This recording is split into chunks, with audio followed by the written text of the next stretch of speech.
తరగతి గదుల్లో విద్యార్థుల భవితవ్యం రూపుదిద్దుకుంటుందని జిల్లా కలెక్టర్ రాహుల్ శర్మ అన్నారు.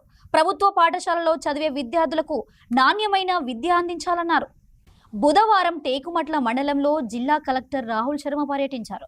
ముందుగా మండలంలోని కస్తూర్బా గాంధీ విద్యాలయంలో జరిగిన వన మహోత్సవం కార్యక్రమంలో పాల్గొన్నారు. ఈ సందర్భంగా కలెక్టర్ మొక్కను నాటారు.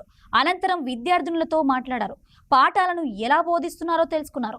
పాఠశాలలో ఉన్న లైబ్రరీ, కంప్యూటర్ ల్యాబ్ను పరిశీలించారు.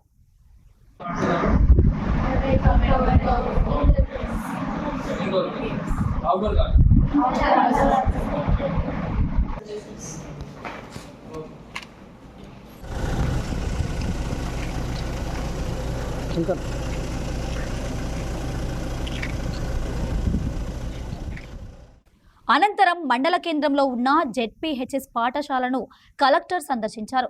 తరగతి గదిలో విద్యార్థులతో మాట్లాడారు. ఎలా చదువుతున్నారో తెలుసుకున్నారు. అనంతరం పిల్లలకు మధ్యాహ్న భోజనం సమయంలో ఏర్పాటు చేసిన వంటలను పరిశీలించారు. పిల్లలకు నాణ్యమైన భోజనాన్ని అందించాలని తెలిపారు. తరువాత విద్యార్థులతో కలిసి కలెక్టర్ భోజనం చేశారు. ఈ కార్యక్రమంలో కలెక్టర్ వెంట ఎంపీడీఓ అనిత, తహసీల్దార్, విద్యాశాఖ అధికారులు తదితరులు పాల్గొన్నారు.